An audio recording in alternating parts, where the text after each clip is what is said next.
ชาพระรัตนตรัยอิมินาสการเรนะอิมินาสการเรนะพุทธังอภิปูชยามะพุทธังอภิปูชยามะอิมินาสการเรนะอิมินาสการเรนะธัมมังอภิปูชยามะธัมมังอภิปูชยามะอิมินาสการเรนะอิมินาสการเรนะสังฆังอภิปูชยามะสังฆังอภิปูชยามะอะระหังสัมมาสัมพุทโธภควาอะระหังสัมมาสัมพุทโธภะคะวาพุทธังภวันตังอภิวาเทมิพุทธังภะคะวันตังอภิวาเทมิสวากขาโตภควตาธัมโมสวากขาโตภะคะวตาธัมโมธัมมังนัมสสามิธัมมังนัมสสามิสุปฏิปันโนภควโตสาวกสังโฆสุปฏิปันโนภะคะวะโตสาวกสังโฆสังฆังนามามิสังฆังนะมามิหันธรรมยังพุทธัสสะภควโตปุพพาคะนมการังกะโรมาเซนะโมตัสสะภะคะวะโตอะระหะโตสัมมาสัมพุทธัสสะนะโมตัสสะภะคะวะโตอะระหะโตสัมมาสัมพุทธัสสะนะโมตัสสะภะคะวะโตอะระหะโตสัมมาสัมพุทธัสสะอัญชลีวันทาอภิวาทอัญชลีวันทาอภิวาทอัญชลีวันทาอภิวาทอัญชลีวันทาอัญชลี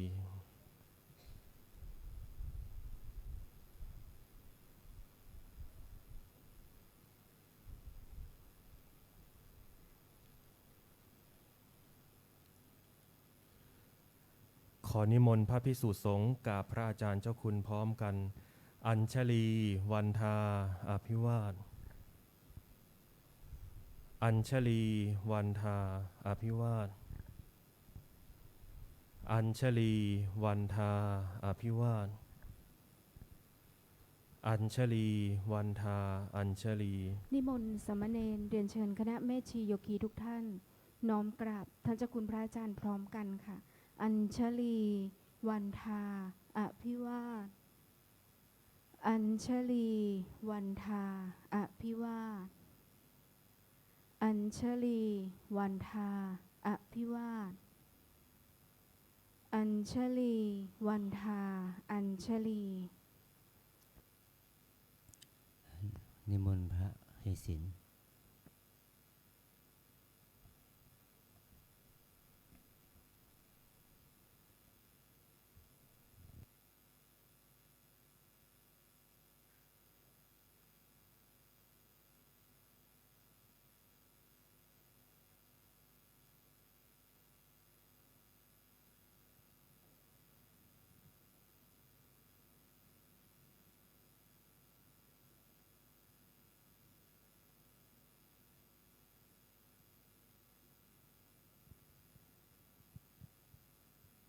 นิมนต์สามเณรทุกรูป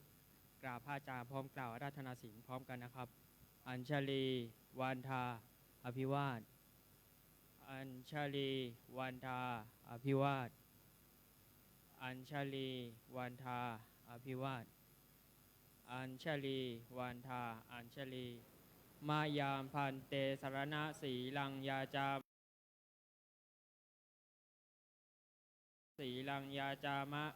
ตาติยามปิมายังพันเตสรณะสีลังยาจามะ นะโมตัสสะภะคะวะโตอะระหะโตสัมมาสัมพุทธัสสะนะโมตัสสะภะคะวะโตอะระหะโตสัมมาสัมพุทธัสสะ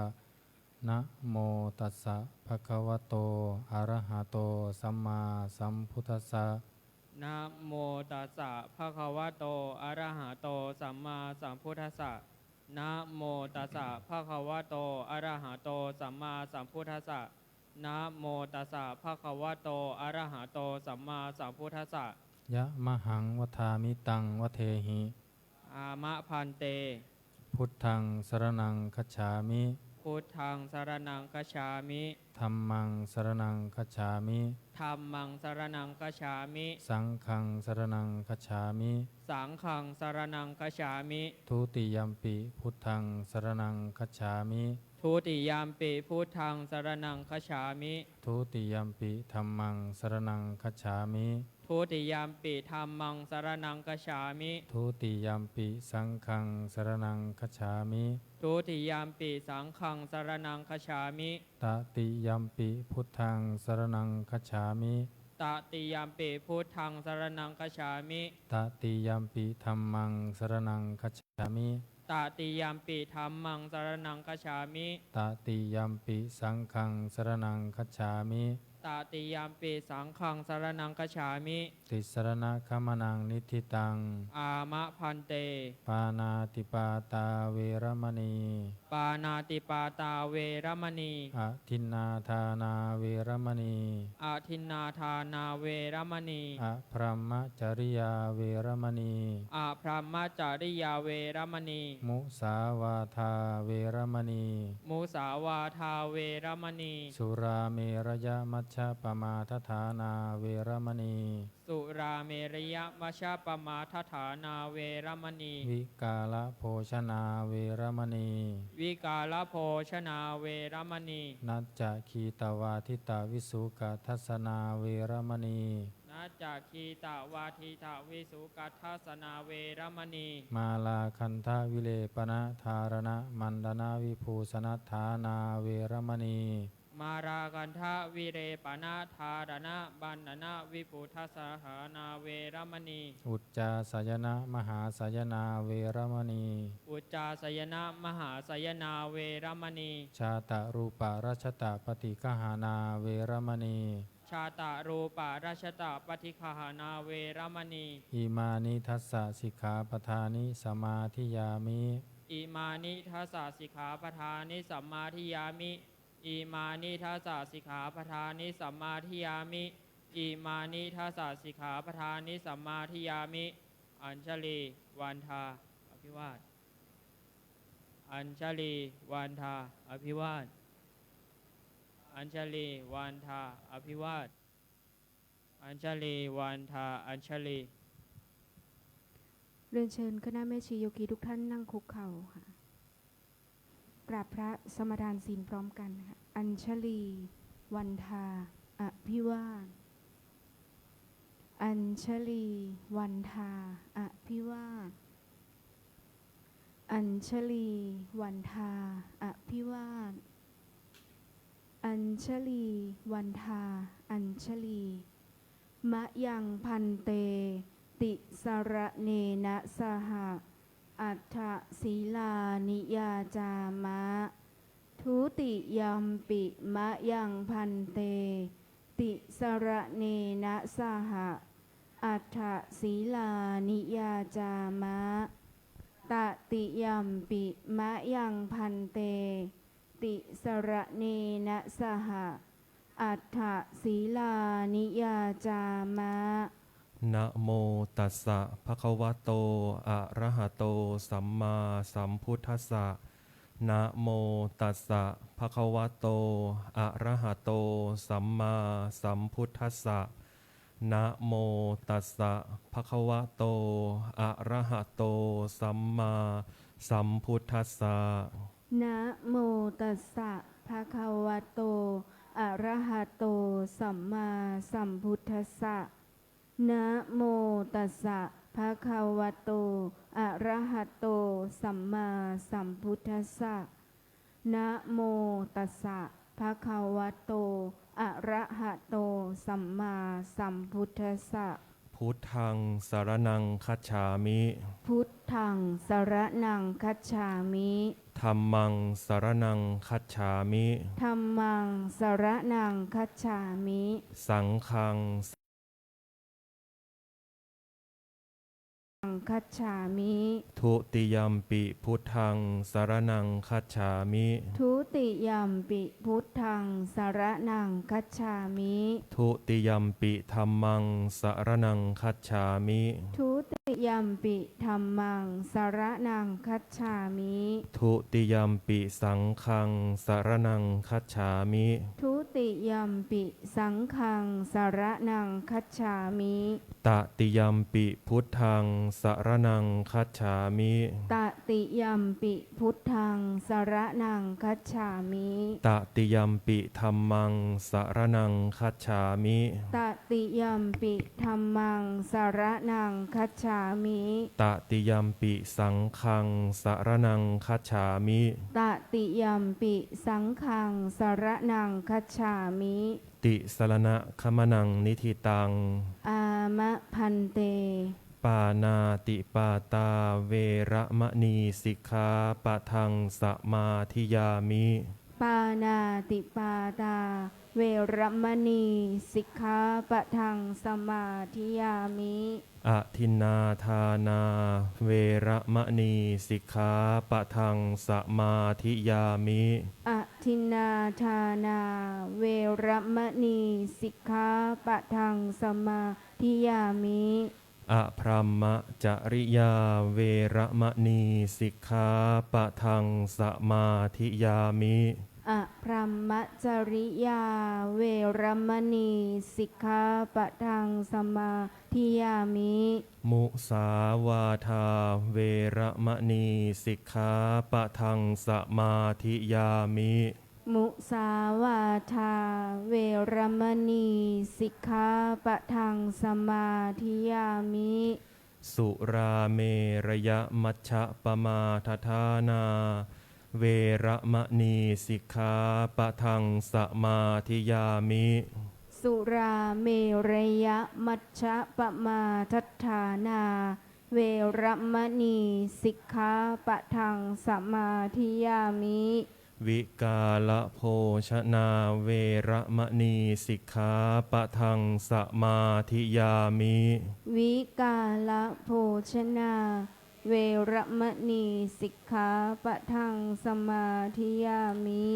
นัจจะคีตวาทิตวิสูกทัสสนะมาลาคันทะวิเลปนะธารณะมันดนะวิภูสนัทธานาเวระมะนีสิกขาปะทังสมาธิยามิ นัจจะคีตะวาทิตะ วิสุกทัสสนะ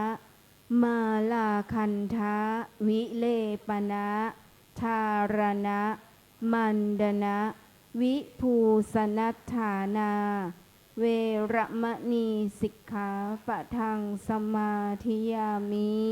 อุจจาสยนะมหาสยนาเวระมะนีสิกขาปะทังสมาธิยามิ อุจจาสยนะมหาสยนา เวรมณีสิกขาปะทังสมาธิยามิ อิมานิอัฏฐสิกขาปทานิสมาธิยามิ อิมานิอัฏฐสิกขาปทานิสมาธิยามิ อิมานิอัฏฐสิกขาปทานิสมาธิยามิ อิมานิอัฏฐสิกขาปทานิสมาธิยามิ อิมานิอัฏฐสิกขาปทานิสีเลนะสุขติงยันติสีเลนะโภคะสัมปทา สีเลนะนิพพุติงยันติตัสมาสีลังวิโสทะเย สาธุสาธุสาธุอัญชลีวันทาอภิวาทอัญชลีวันทาอภิวาทอัญชลีวันทาอภิวาทอัญชลีวันทาอัญชลี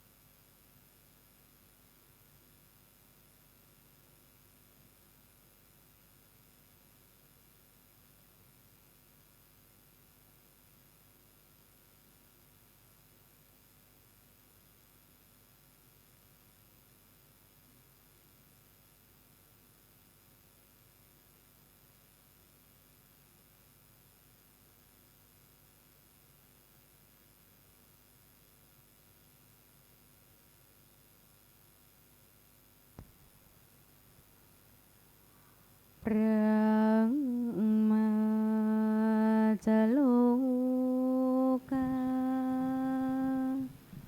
ที่ปฏิสัมปติกาตันชลีอานาทิวรังอายาจถาสันติทสัทธาอปราชาคาชาติกาเทเสหิธรรมังอนุกรรมปิมังปะชังท้าวสหัมบดีพรหมเป็นบรมในพรหมมาทรงฤทธิ์ที่ศักดากว่าบริษัททุกหมู่พรหมน้อมหัดนมัสการประดิษฐานณที่สมควรแล้วจึงบังคมชุลีบาทพระศาสดาขอพรอันประเสริฐวราเลิศมโหฬารปวงสัตว์ในโลกากิเลสน้อยก็ยังมีขอองค์พระจอมปราดสู่ธรรมาสอันรู้จริงโปรดปวงประชานีท่านจงโปรดแสดงธรรมนิมนต์ท่านเจ้าข้าผู้ปรีชาอันเลิศล้ำโปรดแสดงพระสัทธรรมเทศนาประวาทีเพื่อให้สำเร็จผลแด่ปวงชนบรรดานี้ศพสู่เกษม มสีสมดังเจตนาเทินอาราธนังกโรมา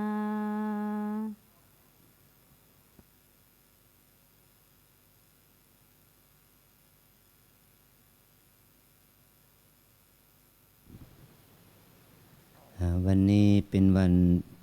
สำคัญวันหนึ่งเป็นวันเป็นวันเตรียมของเราพวกเราชาวพุทธที่จะเข้าถึงวันอาสาฬหบูชาเพราะว่าเพ็ญเดือน8เดือนเพ็ญเดือน10เหนือเนี่ยเป็นวันสำคัญอย่างหนึ่งก็เป็นวันเตรียมเข้าพรรษา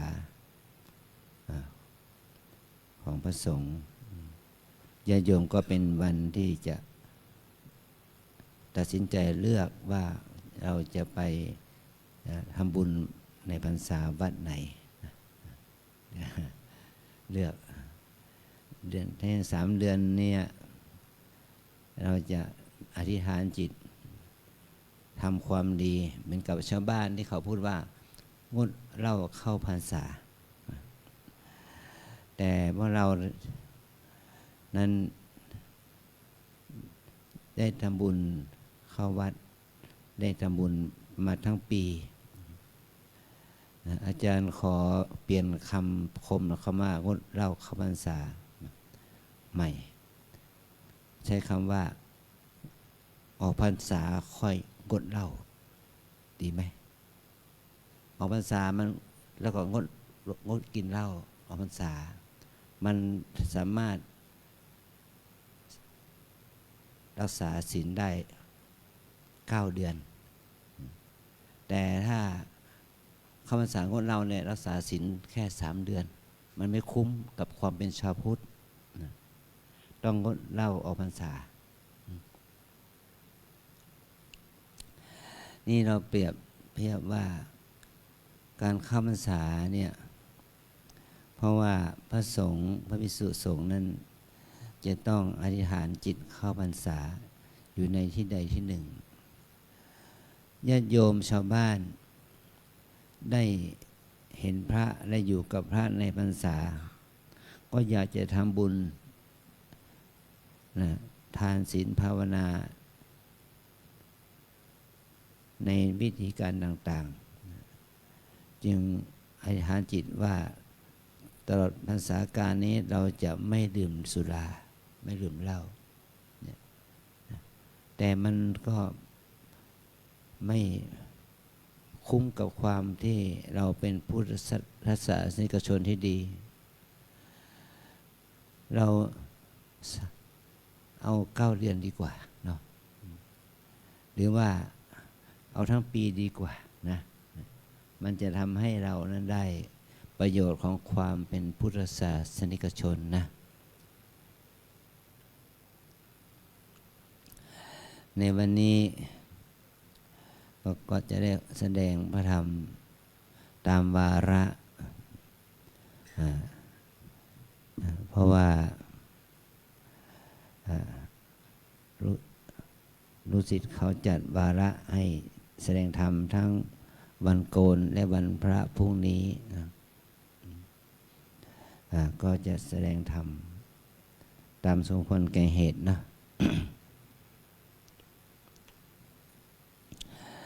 อยู่ในสาราบาทได้ยินชัดเจนไหมได้ยินชัดเนาะอยู่ข้างบนนี้รู้สึกมันจะทุ่มไปหน่อยเสียงมันก็ทุ่มอาจารย์ก็พูดไม่ชัดเจน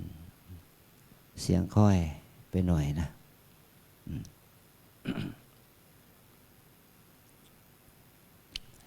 ตอนนี้ไปจะได้ให้แสดงธรรมนะนะโมตัสสะภะคะวะโตอะระหะโตสัมมาสัมพุทธัสสะนะโมตัสสะภะคะวะโตอะระหะโตสัมมาสัมพุทธัสสะนะโมตัสสะภ ภะคะวะโตอะระหะโตสัมมาสัมพุทธัสสะกาเลนะธัมมัสสวนังเอตัมมังคะละมุตตมันติขอความนอบน้อมของข้าพเจ้าจงมีแด่สมเด็จพระผู้มีพระภาคผู้ทรงพระมหากรุณาธิคุณอันประเสริฐผู้บริสุทธิ์จากกิเลสตรัสรู้ชอบได้โดยพระองค์เองขอความนอบน้อมต่อพระธรรมและคณะพระอริยสงฆ์เจ้าทั้งหลายณโอกาสบัดนี้จะได้แสดงพระธรรมเทศนาปรารภถึงการที่เมื่อ 2,600 กับ 13 ปีมาแล้วองค์พระสัมมาสัมพุทธเจ้าได้ตรัสรู้อนุตตรสัมมาสัมโพธิญาณไทยเตต้นสีมหาโพธิ์ในเพ็ญเดือน 6เพ็ญเดือน 6 วันวิสาขะเพ็ญวิสาขะตอนนั้นยังไม่มีใครรู้ไม่มีมนุษย์สักคนรู้ว่าพระองค์ได้ตรัสรู้แล้วนะเมื่อพระองค์ได้ตรัสรู้แล้วด้วยพระองค์เองพระองค์ก็เสวยผลบุญเรียกว่าเสวยมิมุตติสุขสุขที่เกิดจากการหลุดพ้นจากกิเลส49 วันได้วิเคราะห์ตึกถึงพระธรรมที่พระองค์นั้นได้ตรัสรู้เนี่ยเป็นธรรมที่ละเอียดปราณีตยากที่มนุษย์ที่มีกิเลสจะเข้าถึงได้ก็ถึงกับที่ว่าจะน้อมพระทัยไม่ประกาศธรรมเทวดาอินพรหมทั้งหลายรู้ปริวิตกของพระพุทธองค์อย่างนี้ก็มาอาราธนาพระองค์ให้แสดงธรรมพระองค์ก็พิจารณาถึงสัตว์โลกนี่มีอุปนิสัยต่างกันเหมือนกับดอกบัว4 เหล่าดอกบัวเหล่าที่ 1ที่ว่าดอกบัวพ้นน้ำเหมือนกับมนุษย์ที่มีทุลีกิเลสเบาบางได้ฟังธรรมของพระองค์ก็บรรลุธรรมได้ง่ายแล้วพอมีเทวดาอินพรหมมาการันตีว่าธรรมะที่พระองค์นั้นเป็นธรรมะที่มีประโยชน์สูงทำให้สัตว์โลกบรรลุทำได้พระองค์ต้องมาพิจารณาคนที่ฟังธรรมมี4 ประเภทประเภทที่ 2ประเภทอุกติวิปจิตัญญูที่ว่าผู้ที่จะได้ฟังหัวข้อธรรมแล้วยังไม่บรรลุต่อเมื่อได้ฟังคำอธิบายท่านเหล่านั้นก็จะบรรลุธรรมได้ท่านอุปมาเหมือนกับดอกบัวอยู่ปริ่มน้ำประเภทที่ 3บุคคลนั้นมีอินทรีย์บารมี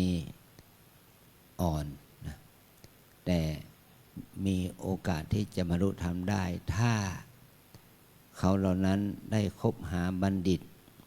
ได้คบหาสัตบุรุษได้ฟังธรรม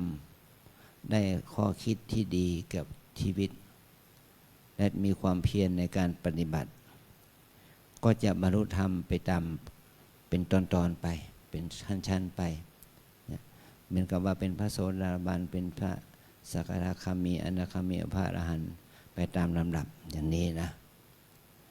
ประเภทที่ 4เป็นประเภทที่ว่าเรียนมากศึกษามากเข้าใจมากนะมีกิตติยศชื่อเสียงมากมีลาภสักการะมากแต่ว่าปฏิบัติธรรมไม่สามารถบรรลุได้แก่บุคคลที่เหมือนกับบุคคลที่เป็นดอกบัวใต้ตมก็จะทำให้เขานั้นได้พลาดจากอมตะธรรมคนประเภทนี้เนี่ยคนในยุคนี้มีมาก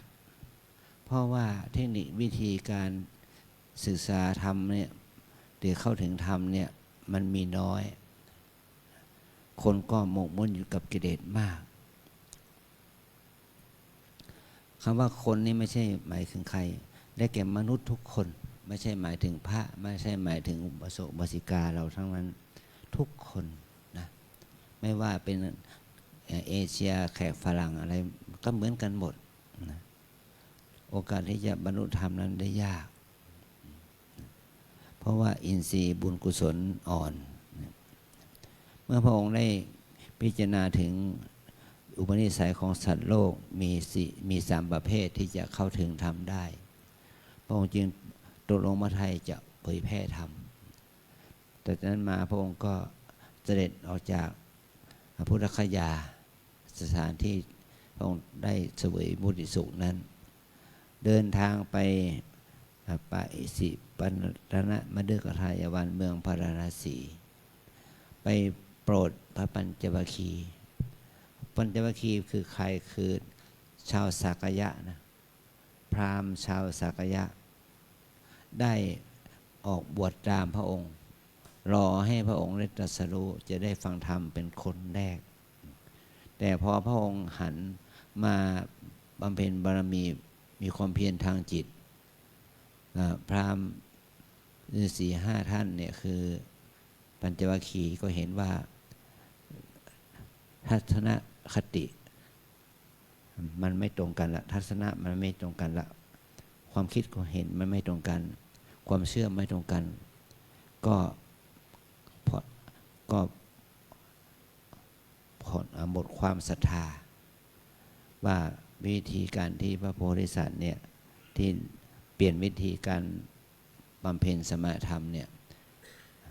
มันไม่สามารถทำให้พระองค์ตรัสรู้ได้ท่านปัญจวัคคีย์ก็ต้องเดินทางหนีพระองค์ไปแต่มันก็เป็นโอกาสที่ดีของพระองค์ว่าพระองค์อยู่คนเดียวมีความเงียบสงบพอทำให้พระองค์ได้ตรัสรู้ธรรมได้เนี่ยตอนที่พระองค์ตรัสรู้แล้วก็พระองค์ต้องตามหาปัญจวัคคีย์ที่ท่านรู้ว่าด้วยญาณว่าปัญจวัคคีย์อยู่ที่ป่าอิสิปตนะมฤคทายวัน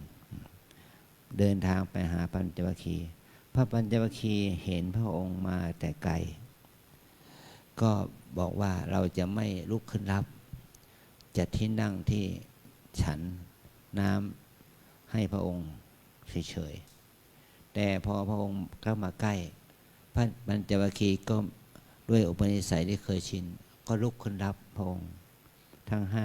5ลุกขึ้นรับพระองค์ก็บอกว่าเราได้ตรัสรู้แล้วบัดนี้เราได้ตรัสรู้แล้วเราจะแสดงธรรมให้ท่านฟังท่านปัญจวัคคีย์ยังไม่เชื่อว่าตรัสรู้จริงพระองค์จึงตรัสว่ามีไหมเขาในครั้งก่อนๆนั้นมีไหมถ้าเราบำเพ็ญทุกขกิริยาแล้วเราบอกว่าเราถึงธรรมแล้วมีไหมไม่ปัญจวัคคีย์บอกไม่มีบอกนี่แหละคือว่าขอถ้าอย่างนั้นท่านจงฟังคำสอนของพระธรรมที่เราจะได้แสดงธรรมให้พวกเธอฟังพอพระปัญจวัคคีย์นั้นได้น้อมจิตที่จะรับฟังคำสอนก็พระองค์ก็ได้แสดงธรรมให้ฟังท่านปัญจวัคคีย์ก็ฟังธรรมแล้วก็ได้บรรลุธรรมทำกันนั้นปัจจุบันนี้เราเรียกว่าธรรมจักรกับปวัตตนสูตรนะ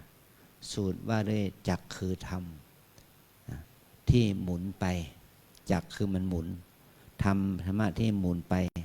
ได้แก่อริยมรรคมีองค์8นะเนี่ยเรีย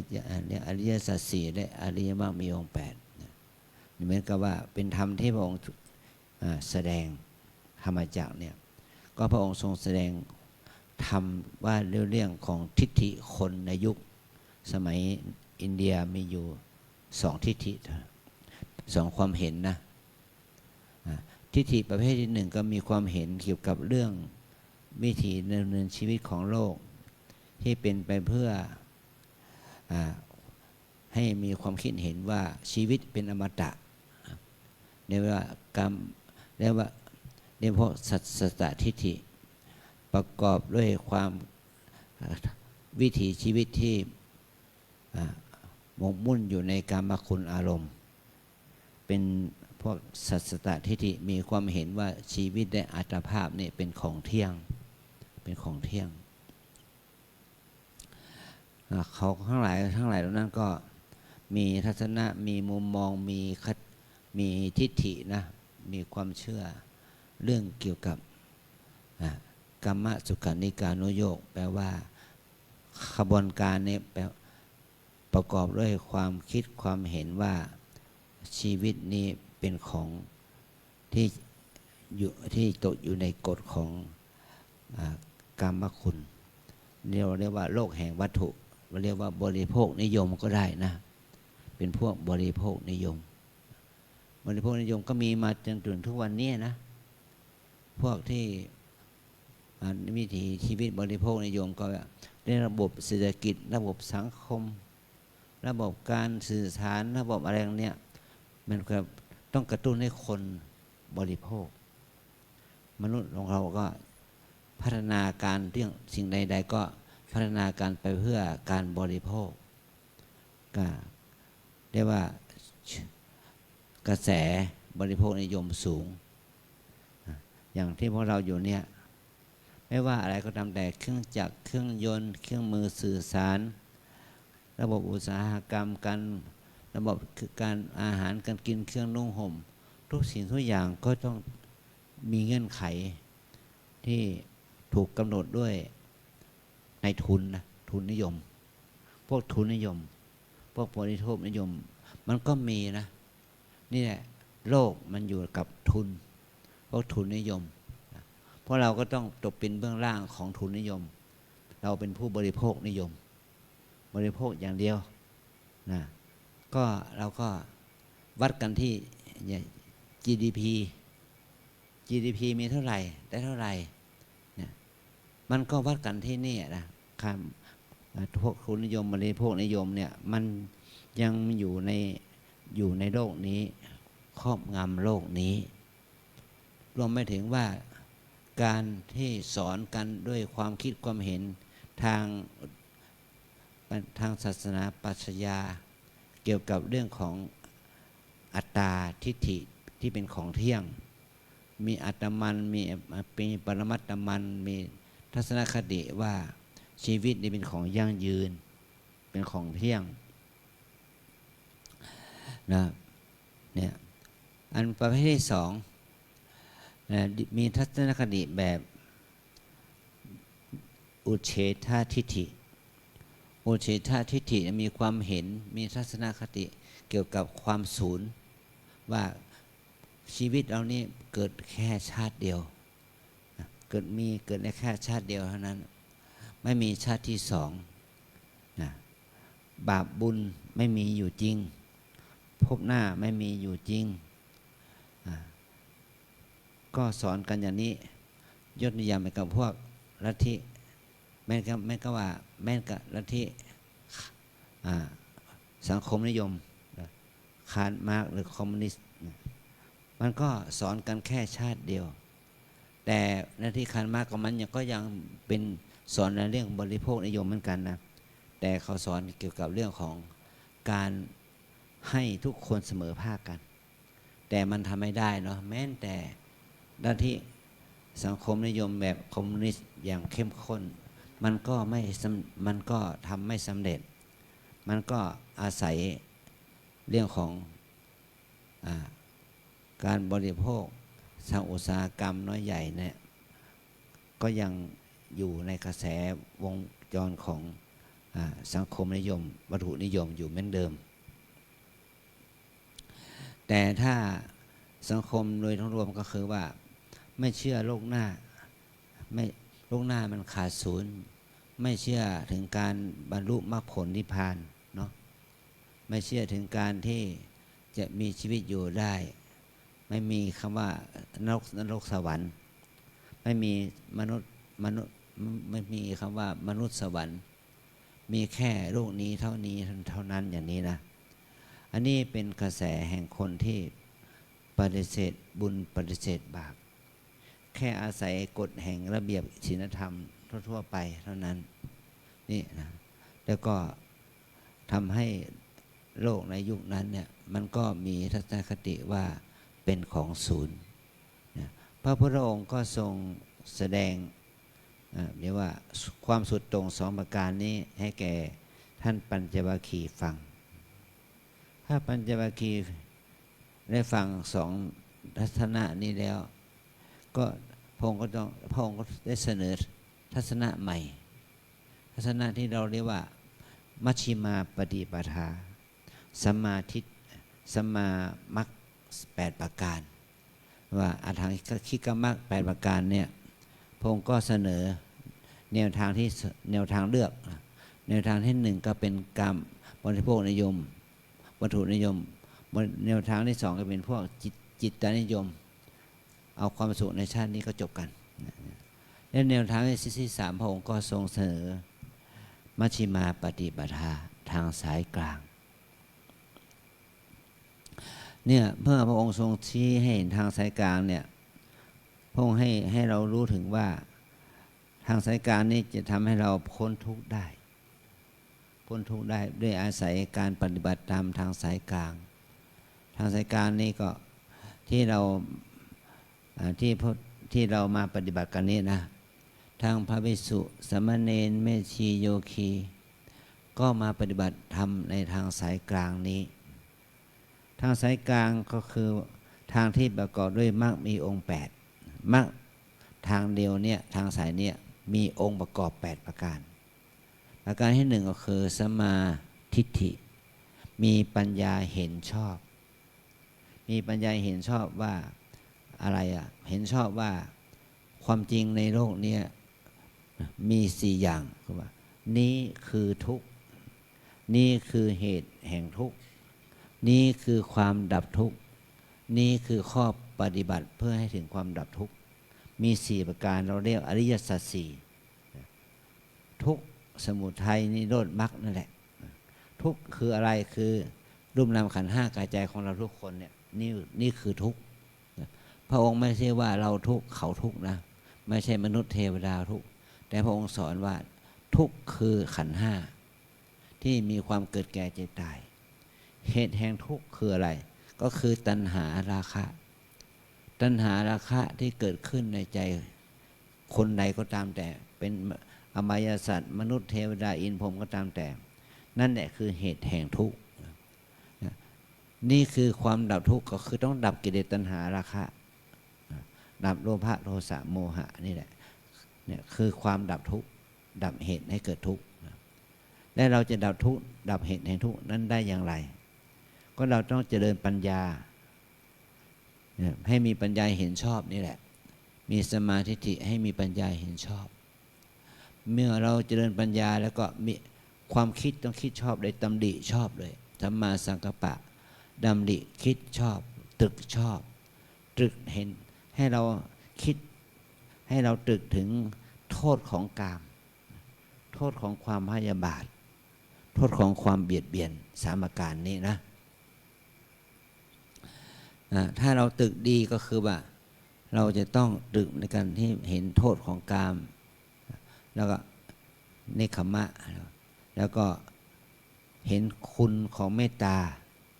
เห็นคุณของกรุณาเนี่ยกามมันมีโทษแล้วก็โทสะมันมีโทษความโกรธความพยาบาทมันมีโทษความเบียดเบียนมันมีโทษแต่ถ้าเราจะตรึกชอบคิดชอบเนี่ยเราต้องตรึกเห็นโทษของกามพระใหม่นะเห็นโทษของกาม2เห็นโทษของความพยาบาทให้เรามีเมตตาจิตเราเห็นโทษของความเบียดเบียนให้เรามีกรุณาจิตมีเมตตามีกรุณาเราเห็นโทษของกามนี่คือสัมมาสังกัปปะคิดชอบพวกเราในฐานะที่พวกเรามาเตรียมตัวมาเข้าอยู่วัดลำเปิงเราเนี่ยเรามาเตรียมตัวที่จะประพฤติปฏิบัติตามอริยมรรคมีองค์8นะมรรคมีองค์8นะให้เราคิดชอบเรามีความเห็นชอบมีความคิดชอบอันที่3ก็คือ ให้เรามีความมีสัมมาวาจาการพูดชอบงดเว้นจากการพูดมุสางดเว้นจากการพูดส่อเสียดงดเว้นจากการพูดคำหยาบคายและงดเว้นจากการพูดคำเพ้อเจ้อไม่มีสาระให้งดเว้นจากวจีกรรมสี่วจีกรรมสี่ตอนเช้าโยคีรับศีลใหม่เนาะข้อสี่ว่าข้าพเจ้าขอสมาทานซึ่งสิกขาบทคืองดเว้นจากการพูดมุสาพูดส่อเสียดพูดคำหยาบพูดคำเพ้อเจ้อยังจำได้อยู่ไหมโยคีจำได้อยู่นะก็ให้เราจำไว้อันนี้เป็นมรรคเป็นทางความดับทุกข์ดับกิเลสได้นะข้อที่สี่สัมมากัมมันตะการกระทำชอบคือหมายความว่าเราจะต้องงดเว้นจากการฆ่าสัตว์ตัดชีวิตงดเว้นจากการลักทรัพย์ลักขโมยงดเว้นจากการประพฤติผิดในกามหรือถือพรหมจรรย์เนี่ยมันเป็นสัมมากัมมันตะข้าพเจ้าขอสมาทานซึ่งสิกขาบทคือการงดเว้นจากการฆ่าสัตว์ตัดชีวิตลักทรัพย์ลักขโมยแล้วก็เว้นจากการประพฤติผิดในกามอันนี้แหละมันจะทำให้เราพ้นจากทุกข์ได้นะทุกข์ได้อันที่ข้อต่อไปคือสัมมาอาชีวะการประกอบอาชีพชอบหรือการดำเนินชีวิตชอบคือหมายความว่าเราจะต้องไม่ประกอบอาชีพที่เกี่ยวกับการพูดมุสาพูดส่อเสียดพูดคำหยาบพูดคำเพ้อเจ้อและเราจะเว้นจากอาชีพที่ทำให้เราได้ไปฆ่าสัตว์ตัดชีวิตลักทรัพย์ลักขโมยแล้วก็มี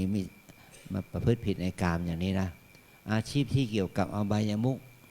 อาชีพที่เกี่ยวกับการลักทรัพย์ลักขโมยเหมือนกับว่าพวกสแกมเมอร์คอลเซ็นเตอร์อะไรพวกนี้เป็นต้นนะอาชีพที่เกี่ยวกับการที่เราจะต้องไปฆ่าสัตว์ตัดชีวิตจะเป็นการทำฟาร์มขายปูขายปลาอะไรก็ไม่ได้นะการประมงก็ไม่ได้เพราะว่าในแง่ของอาชีพ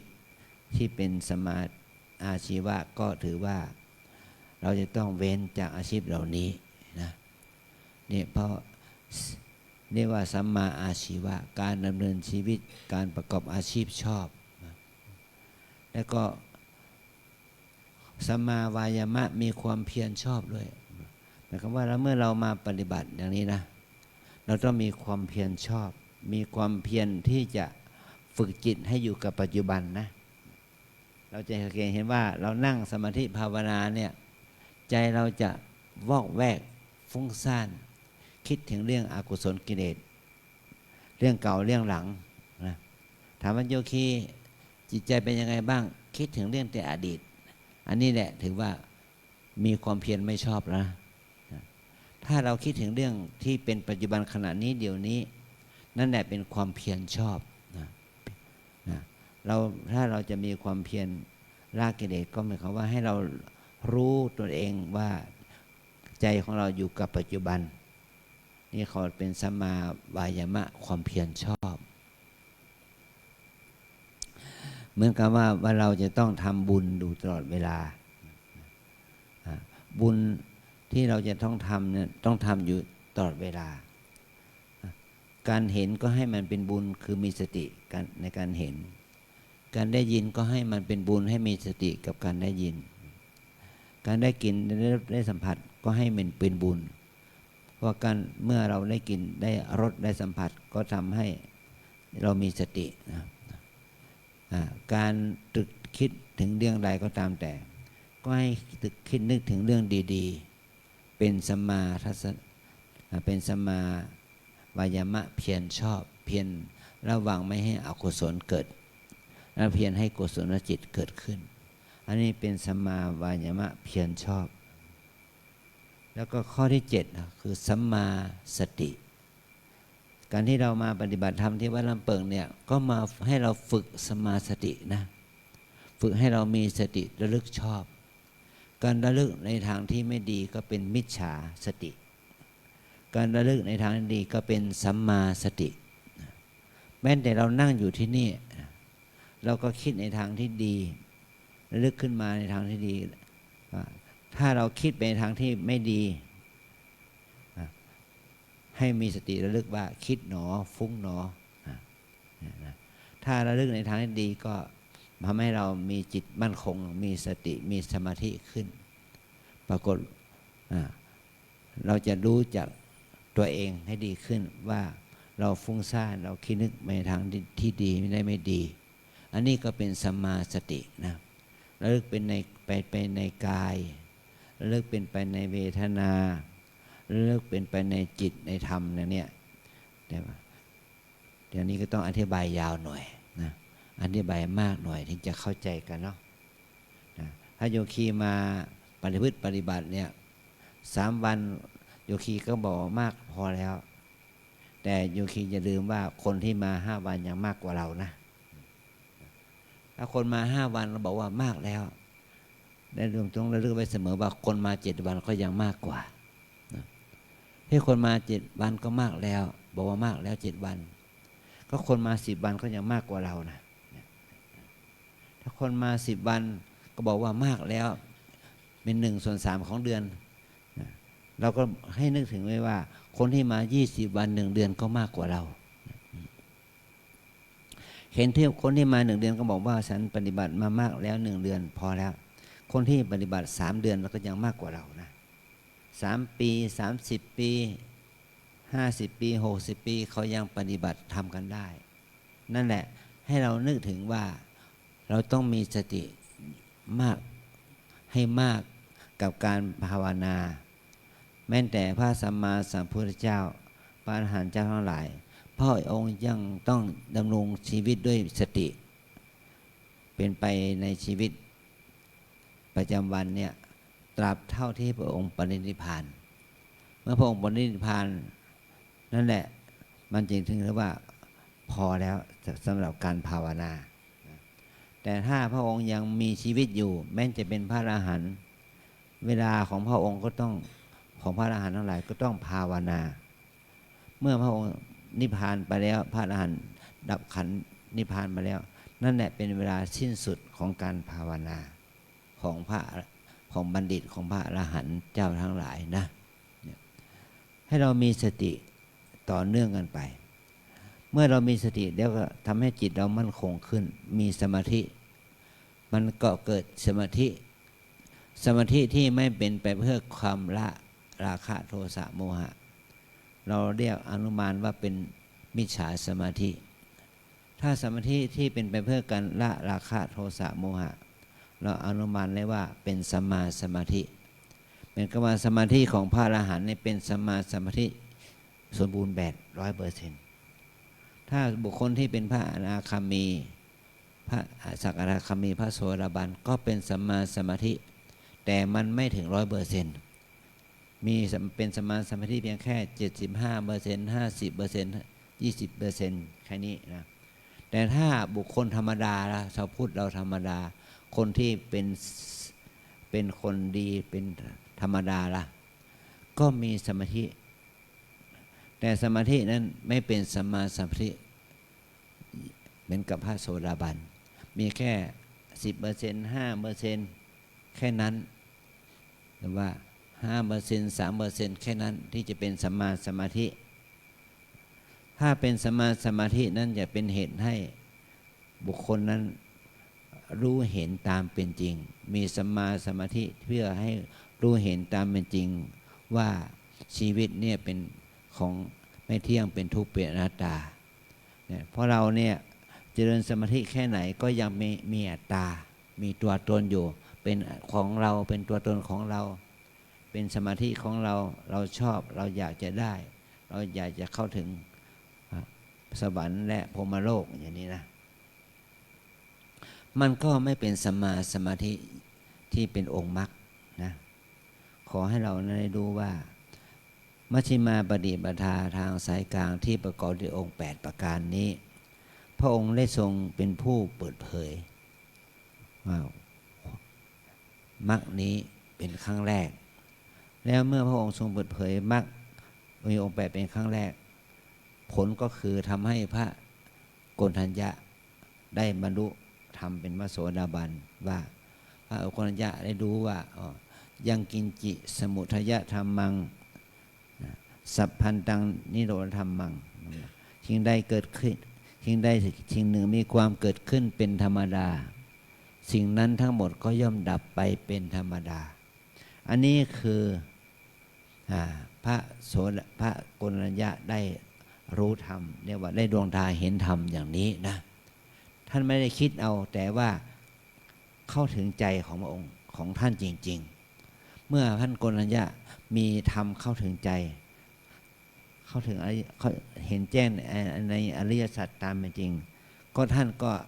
ละความเห็นผิดรู้ผิดคิดผิดมีความเห็นว่าขันธ์ห้ามีตัวตนนี่ไม่มีแล้ว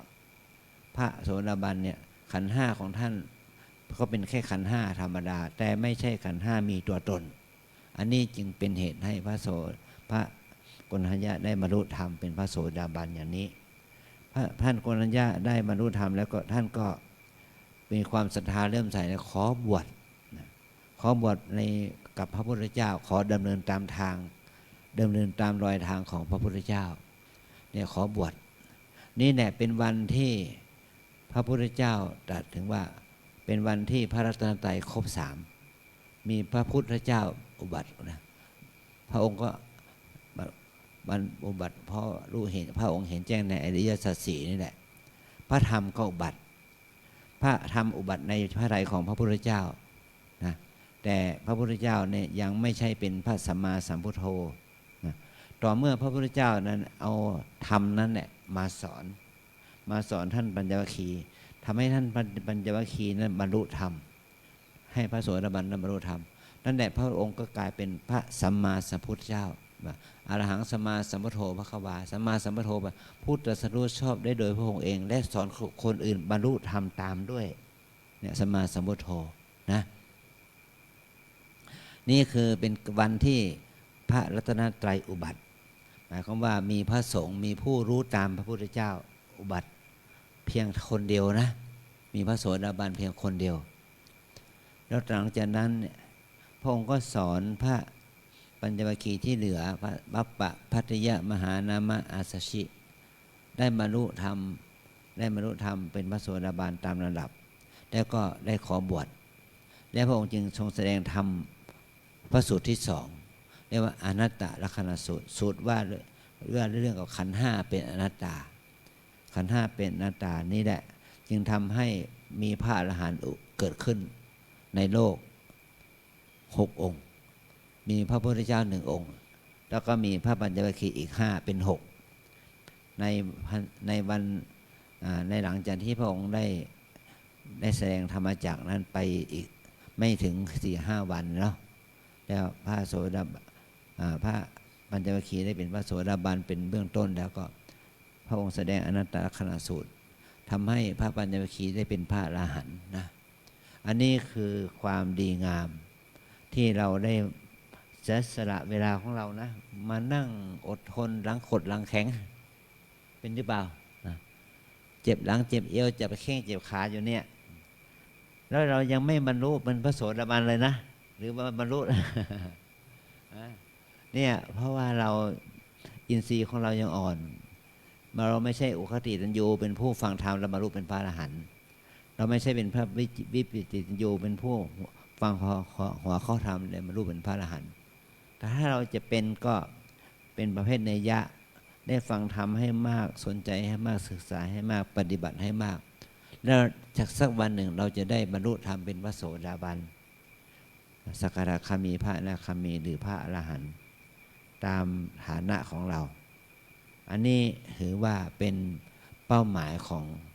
เราในฐานะเป็นพุทธศาสนาที่เป็นพุทธศาสนิกชนนะเมื่อเรามาคิดถึงว่าพระพุทธเจ้านิพพานแล้วนะแล้วใครจะเป็นศาสดาแทนพระพุทธองค์ในปีพุทธศักราชที่1หลังจากพุทธศักราชที่1พระพุทธเจ้าได้ทรงแสดงก่อนนิพพานนะแบบธัมโมจะวินโยจะเทสิโตบัญญโตโสโวมมัจจเยนะสัทธาว่าธรรมใดวินัยใดที่เราแสดงแล้วเราสอนแล้วเราบัญญัติแล้ว ธรรมนั้นแหละวินัยนั้นแหละจะเป็นศาสดาของเธอหลังจากที่เราล่วงลับคือหมายความว่าพระธรรมวินัยคือหรือพระรัตนตรัยเนี่ยยังมีอยู่จนถึงทุกวันนี้แต่เราเข้าถึงหรือเปล่าถ้าเราเข้าถึงเราก็ได้พบพระรัตนตรัยด้วยใจถ้าเราไม่เข้าถึงเราก็ได้ดูได้ศึกษาพระรัตนตรัยโดยสมมุติมันเหมือนกับว่าพระสงฆ์ในปัจจุบันเนี่ยในประเทศไทยเรามี 200,000 กว่ารูปเนี่ยกระแสศรัทธาตกนะกระแสศรัทธาตกเลยน่าสนใจเหมือนกันนะมันสูญเสียความไม่มีความสูญเสียแห่งความศรัทธาความเชื่อของพุทธศาสนิกชนทั่วไป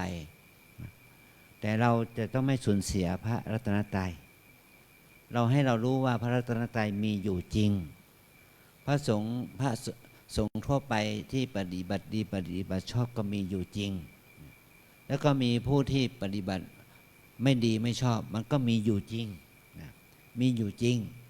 ผู้ที่ปฏิบัติไม่ดีก็มีอยู่จริงผู้ปฏิบัติดีก็มีอยู่จริงนะแล้วพวกเราจะอยู่ประเภทไหนล่ะพระสงฆ์เราจะอยู่ไหนประเภทไหนก็ต้องอยู่ประเภทที่ว่าไม่เสียศีลเนาะไม่เสียศีลเสียธรรมนะเรายังอยู่ด้วยความเป็นพระเป็นพระ3 วัน5 วัน7 วันก็เป็นพระที่มีศีลมีธรรมสะอาดเราเป็นพระเป็นเณรเราก็ต้องประพฤติปฏิบัติมีศีลมีธรรมที่สะอาดเราเป็นอุบาสกอุบาสิกาเป็นแม่ชีโยคีเป็นอุบาสกอุบาสิกาก็ให้เป็นอุบาสกอุบาสิกาเป็นแม่ชีโยคีที่มีศีลมีธรรมที่สะอาดและเราจะรักษาพระธรรมวินัยไม่ได้เราเงื่อนไขที่เขาทำผิดพลาดไปมันก็โทษของพระธรรมนั่นพระธรรมวินัยก็ลงโทษเขาแล้วเขาสูญเสียยศศักดิ์สถานภาพทางสังคมแต่เรานี่ยังรักษาสถานภาพทางสังคมด้วยความเป็นพระที่เป็นพระสุปฏิปันโนปฏิบัติชอบอยู่นะเราจะต้องช่วยกันรักษาพรหมจรรย์พระธรรมวินัยนี้ด้วยความใส่ใจของเราเองตราบที่เรายังนุ่งเหลืองห่มเหลืองอยู่ตราบที่เราเป็นพระเป็นเณรอยู่ก็ขอให้เรานั้นรักษาพระธรรมวินัยนะรักษาข้อวัดปฏิบัติให้ศรัทธาญาติโยมได้ทำบุญได้กราบได้ไหว้ด้วยความรู้สึกที่ศรัทธาด้วยใจนะศรัทธาออกจากใจขอให้เรานั้นได้เห็นคุณค่าอย่างนี้นะธรรมะในธรรมจักรกับปวัณณสูตรนี้ถ้าวันพรุ่งนี้อาจารย์ได้แสดงต่อก็จะได้บรรยายต่อไปเพราะว่าเราไม่สามารถบรรยายในการเดียวใน1 ชั่วโมงได้เราจะต้องมีเวลาที่จะฟังธรรมต่อในวันพรุ่งนี้ทั้งภาคเช้าและภาคค่ำให้เรานั้นได้ประพฤติปฏิบัติธรรมศึกษาธรรมด้วยการประพฤติปฏิบัติสืบต่อไปนะขอให้เราได้เห็นคุณค่าของพระธรรมวินัยนี้ด้วยการประพฤติปฏิบัติตามคำสอนของพระพุทธเจ้าให้เราอ่านด้วยพระธรรมวินัยอ่านพระไตรปิฎกจากใจเราเองให้เราอ่านใจเราเองให้เข้าใจพระธรรมวินัยด้วยการอ่านใจตัวเองให้ชัดเจนให้รู้ซึ้งถึงประโยชน์สดผลคุณงามความดีนี่เกิดขึ้นในใจเรานะการแสดงธรรมในค่ำคืนนี้ก็เห็นว่าสมควรแก่เวลา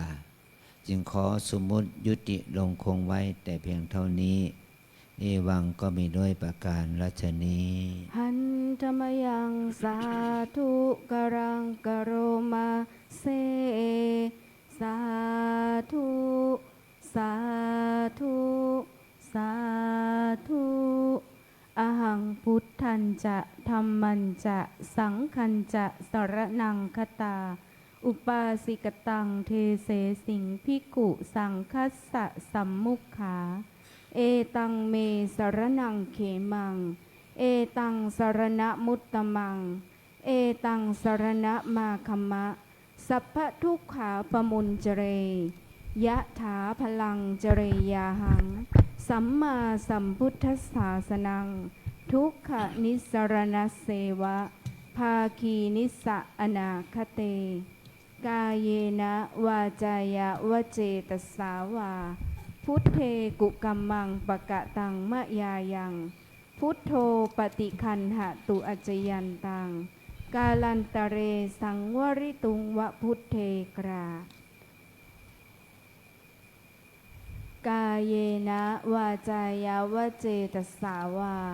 ธัมเมกุกัมมังปะกะตังมะยายังธัมโมปฏิคันหะตุอจจยันตังกาลันตะเรสังวริตุงวะธัมเมกรากาเยนะวาจายะวเจตสาวาสังเคกุกัมมังปะกะตังมะยายังสังโฆปฏิคันหะตุอจจยันตังกาลันตะเรสังวริตุงวะสังเคกรา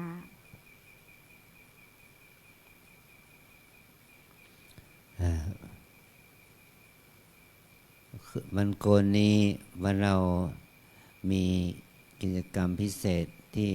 ประจำเดือนคือการแถลงรายรับรายจ่ายของวัดว่ามีอะไรบ้าง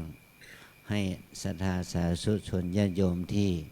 ได้สละปัจจัยทำบุญให้วัดว่าเราได้ปัจจัยนั้นมาจากไหนแล้วจ่ายไปกับอะไรบ้าง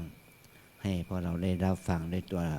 ของเราเองรวมถึงท่านสาธุชนญาติโยมที่ฟังทางบ้านให้ได้รับทราบว่าโยมที่ทำบุญมานั้นได้จ่ายอะไรไปบ้างเพื่อประโยชน์ในการเผยแพร่พระศาสนาแก่พวกเราทั้งหลายให้เราได้รับทราบรับรู้ด้วยตัวของเราเองสืบต่อไปตรงนี้ท่านฝ่ายเลขาฝ่ายการเงินท่านจะได้แถลงรายรับรายจ่ายนะขอโอกาสพระภาวนาธรรมภิรัตน์พระเถรานุเถระวิสุทธิสามเณรนะครับไม่ชีโยคีประจำขอโอกาสอ่านรายงานรับจ่ายประจำเดือนมิถุนายนปีพุทธศักราช2568ของวัดลำเปิงโพธารามนะครับจะมีอยู่3บัญชีแรกจะเป็นบำรุงวัดบัญชีที่2จะเป็นกองทุนบำรุงศาสนธรรมนะครับแล้วก็อันสุดท้ายจะเป็นบัญชีรับจ่ายของสมมติมงคลเหรียญที่ระลึกเพื่อโครงการบูรณะหอพระไตรปิฎกบัญชีแรกนะครับบำรุงวัดรายรับในเดือนมิถุนายน2568มีดังต่อไปนี้รับจากคณะศรัทธาทั่วไป 44,501 บาทรับจากผู้ปฏิบัติธรรมชาวไทย 134,447 บาทรับจากผู้ปฏิบัติธรรมอาคาร80 ปี 18,500 บาทรับจากผู้ปฏิบัติธรรมชาวต่างประเทศ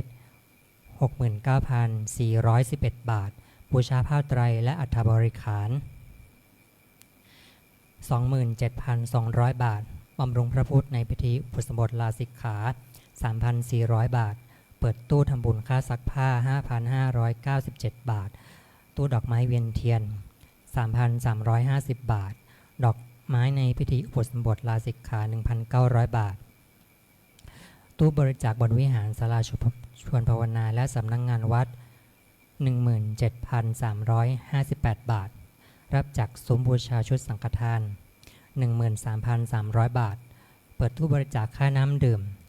1,462 บาทตู้สำนักงานฝ่ายต่างประเทศ 559 บาทเปิดตู้บริจาคห้องสุขาหลังวัด 529 บาทรับจากร้านค้าสวัสดิการโครงการสัมมาชีพ 434,665 บาทรับจากคณะศรัทธาโอนเงินที่ไม่ประสงค์ออกนาม 2,660 บาท 98 สตางค์รับจากกองทุนสวัสดิการสงฆ์ 17,700 บาทรับจากกองทุนสวัสดิการแม่ชี 14,400 บาทรับจากคุณหวูชวนหมินคุณฟาร์มตูใหม่และครอบครัวชาวเวียดนาม 600,000 บาทรับจากเจ้าภาพจัดซื้อกล้องดิจิตอลเจ้าภาพคือคุณแพรคุณชโยคุณพัชระแก้วกิตยานุกูล 295,260 บาทรวมแล้วรับ 1,706,199 บาท 98 สตางค์รายจ่ายในเดือนมิถุนาคม260มิถุนายน2568มีดังต่อไปนี้ซื้อสินค้าเข้าร้านค้าสินค้าบริการโครงการสัมมาอาชีพ428,080 บาท 81 สตางค์ส่วนต่างรายรับจากร้านค้าสินค้าบริการโครงการสัมมาอาชีพนำเข้าโครงการบูรณะหอพระไตรปิฎก 6,584 บาท 19 สตางค์ค่าอุปกรณ์ประปาและระบบน้ำ 11,939 บาทค่าน้ำดื่มและน้ำแข็ง 14,625 บาทค่าน้ำปานะพระภิกษุสามเณร 2,379 บาทค่าโทรศัพท์ภายในประเทศ212 บาท 93 สตางค์ค่าเช่าสัญญาณอินเทอร์เน็ตเซิร์ฟเวอร์ฐานข้อมูลเว็บค่าบริการสื่อออนไลน์ 5,180 บาท 94 สตางค์ค่าใช้จ่ายอุปกรณ์ไฟฟ้าและงานเกี่ยวกับระบบไฟฟ้า 144,613 บาท 21 สตางค์อุปกรณ์เครื่องเสียง 1,796 บาทค่าส่งจดหมาย384 บาทค่าน้ำมันรถ 38,004 บาทค่าใช้จ่ายอุปกรณ์เกี่ยวกับรถยนต์ค่าประกันภัยค่าบำรุงรักษารถยนต์21,111 บาท 52 สตางค์ค่ายานพาหนะไปงานต่างๆ 6,500 บาทค่าอุปกรณ์ก่อสร้างทั่วไป 38,083 บาท 10 สตางค์ค่าใช้จ่ายและอุปกรณ์สำนักงานสงฆ์ 16,332 บาทค่าใช้จ่ายและอุปกรณ์สำนักงานแม่ชี 7,575 บาทค่าใช้จ่ายและอุปกรณ์สำนักงานเลขานุการ 4,512 บาทค่าใช้จ่ายและอุปกรณ์ฝ่ายโสตทัศนุปกรณ์ 249,454 บาท 44 สตางค์ค่าใช้จ่ายและอุปกรณ์สำนักงานฝ่ายต่างประเทศ 13,795 บาทค่าใช้จ่ายและอุปกรณ์ซ่อมบำรุงอาคาร 80 ปี 9,205 บาทค่าซักผ้า 6,008 บาทค่าใช้จ่ายและอุปกรณ์ซ่อมบำรุงกุฏิกรรมฐานฝ่ายหญิง 22,060 บาทค่าใช้จ่ายและอุปกรณ์ซ่อมบำรุงกุฏิกรรมฐานฝ่ายชาย 3,580 บาทค่าใช้จ่ายโรงเรียนพระปริยติธรรม 1,390 บาทค่าใช้จ่ายและอุปกรณ์ซ่อมบำรุงหอพระธรรมอุโบสถวิหารศาลาสับอารมณ์ 6,991 บาททำบุญงานบุญต่างๆงานศพงานปล่อยหลวง 49,776 บาทค่าดอกไม้เวียนเทียนสำหรับเวียนเทียน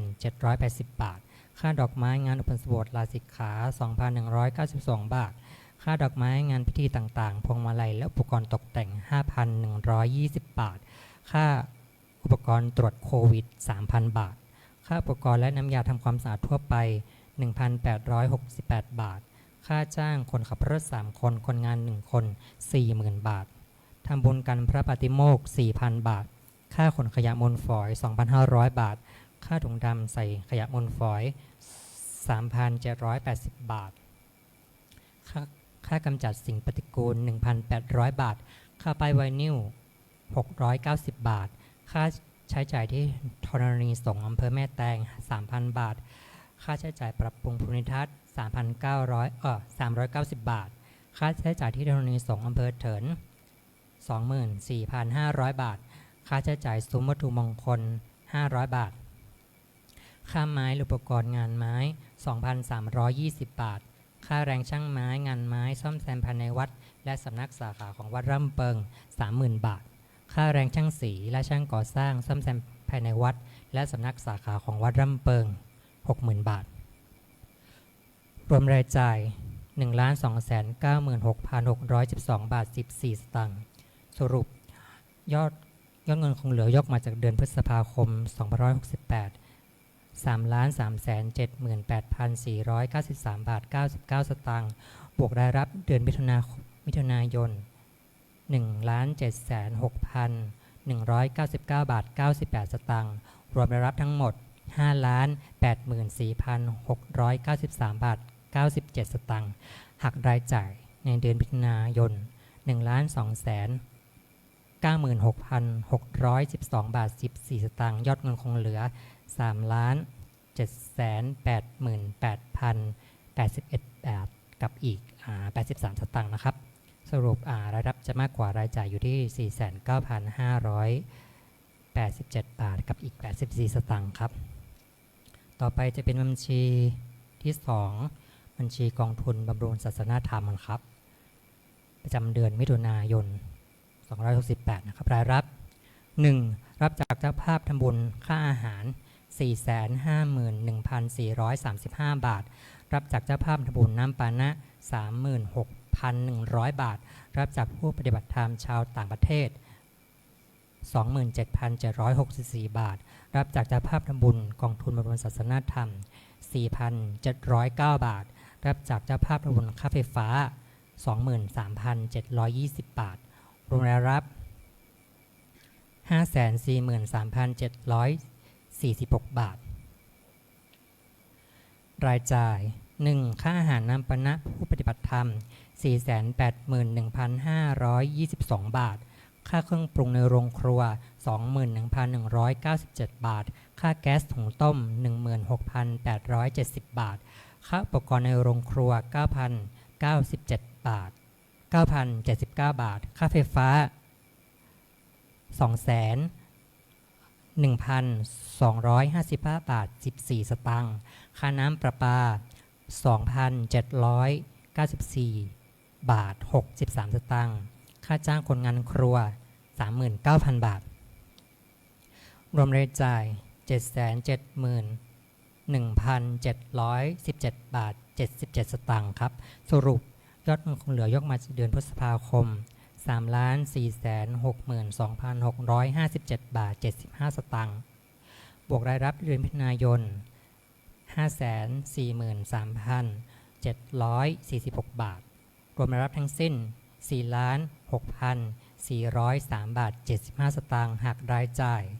771,717 บาท 77 สตางค์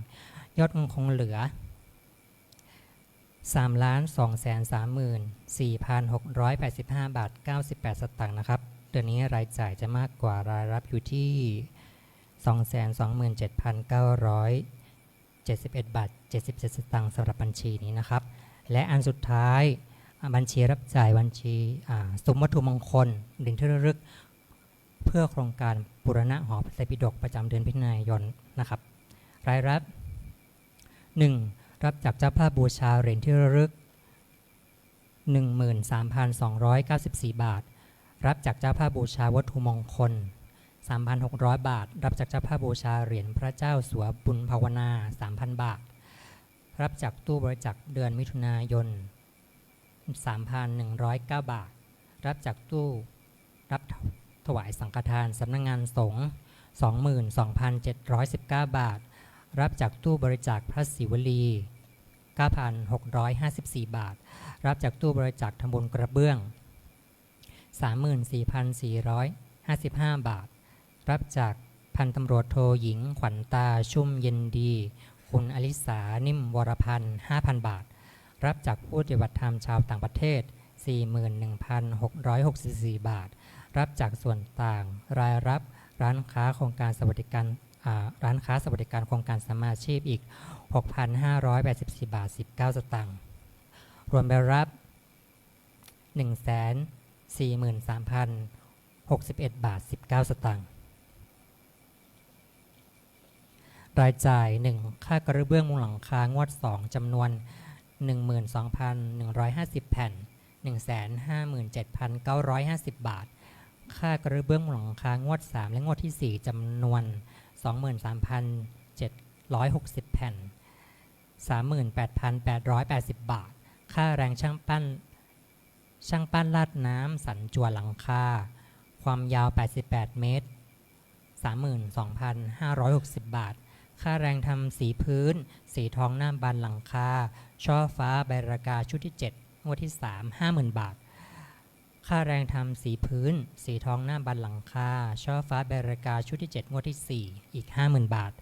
ค่าแรงช่างแกะสลักไม้แกะดาวเพดานจั่วหลังคาด้านใน 15,000 บาทค่าจ้างค่าแรงทองคำเปลวทำฉัตร9 ชั้นมณฑปยอดหลังคาหอพระไตรปิฎกอีก 30,000 บาทค่ามงลวดประตูและหน้าต่างงวดที่ 1 50,000 บาทค ค่าจ้างค่าแรงทองคำเปลวชุดที่ 6 งวดที่ 6 50,000 บาท ค่าแรงช่างไม้ครั้งที่4ทับ2568 70,000 บาท และอันสุดท้ายนะครับค่าแรงช่างก่อสร้างและช่างสีครั้งที่4ทับ2568อีก 70,000 บาทนะครับรวมรายจ่าย 884,390 บาทนะครับเดือนนี้รายจ่ายจะมากกว่ารายรับอยู่ที่ 741,328 บาท 80 สตางค์ครับสำหรับ3บัญชีเรียบร้อยแล้วครับขอขอบคุณโมทนาหันกับพระอาจารย์เลยนะครับ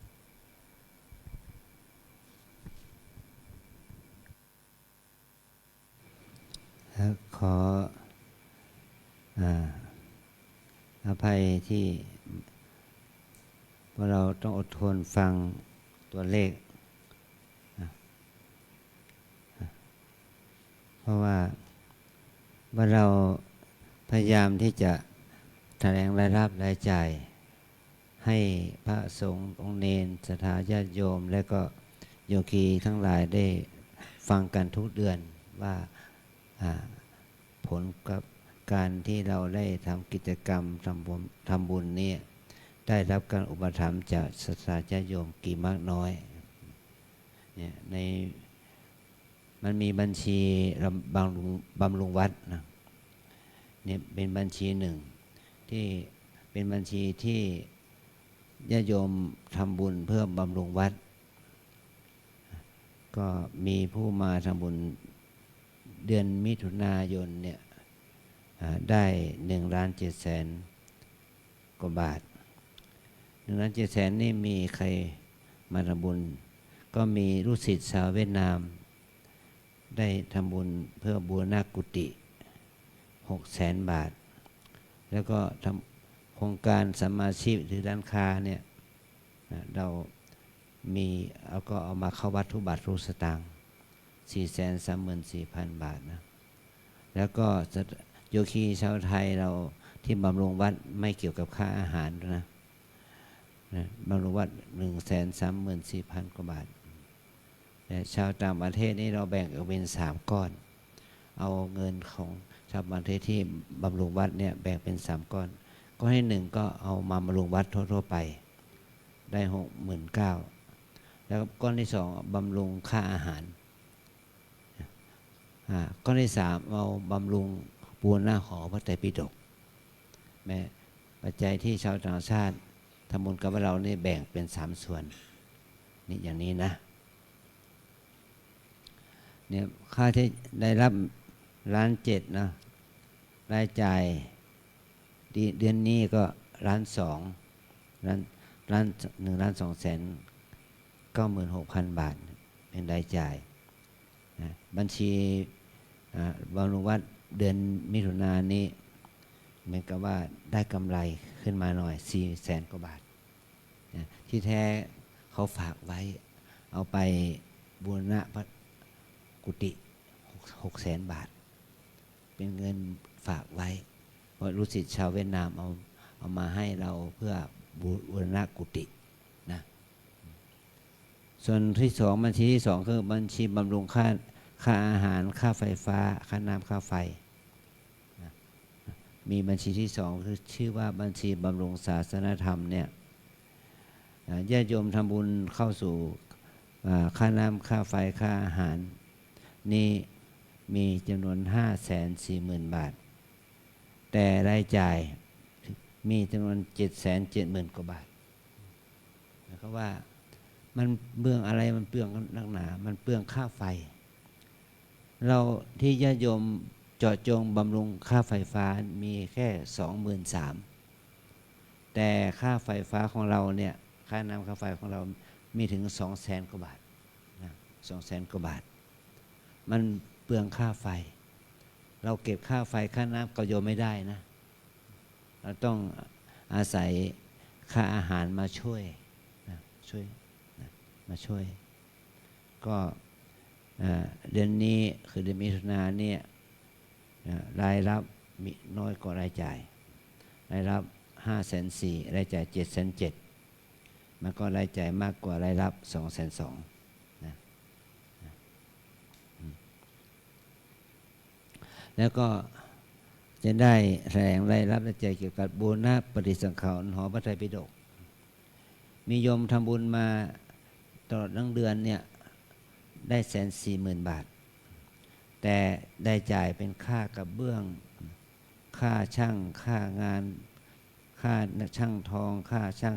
ค่างวดนั้นรวมกันแล้วเป็นค่าช่างค่าของค่ากระเบื้องเนี่ย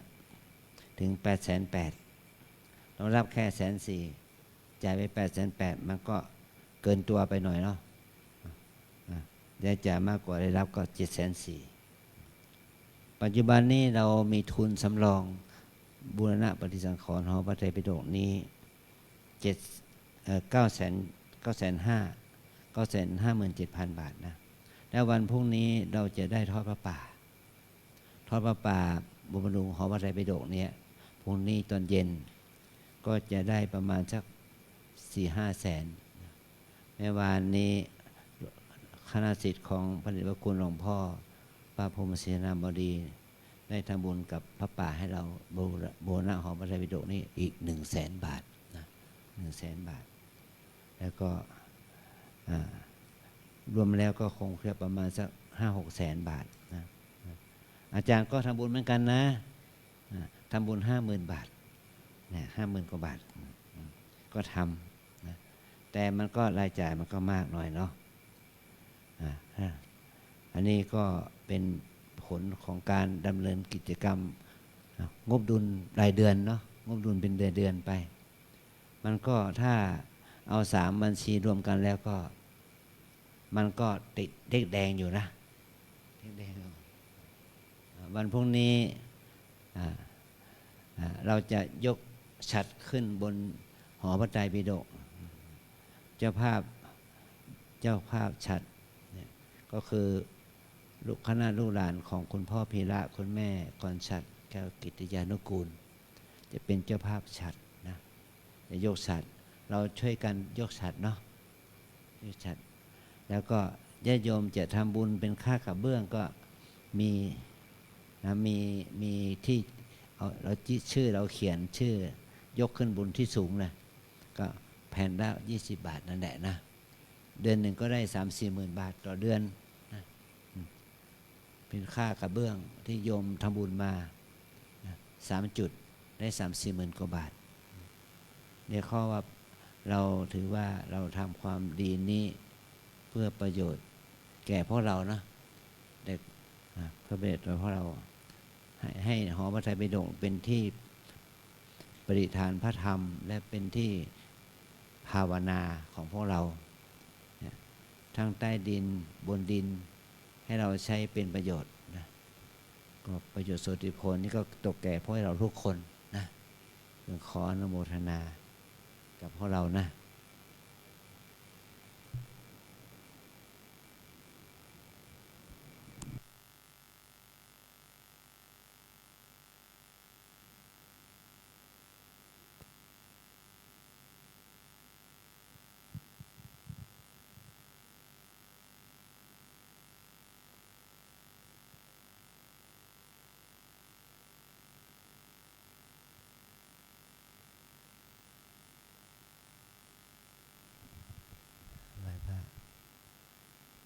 อะระหังสัมมาสัมพุทโธ